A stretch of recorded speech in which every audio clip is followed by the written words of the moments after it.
BJP সৰকাৰ অত্যাচাৰ না চালিব, BJP সৰকাৰ অত্যাচাৰ না চালিব,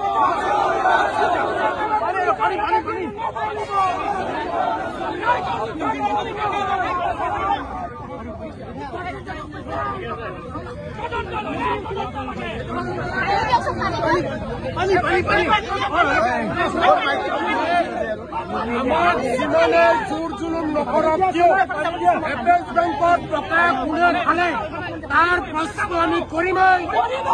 অসম চৰকাৰে দিব লাগিব। টকা কোনে খালে তাৰ বিচাৰ অসমবাসীক দিব লাগিব। যেতিয়ালৈকে ইয়াৰ উত্তৰ নাপাওঁ তেতিয়ালৈকে আমাৰ আন্দোলন অব্যাহত থাকিব। আমি হাজাৰ পুলিচ লগা বাধা দিলেও অসমৰ সম্পদ এপেক্স বেংকত টকা লুটি খোৱাসকলৰ বিৰুদ্ধে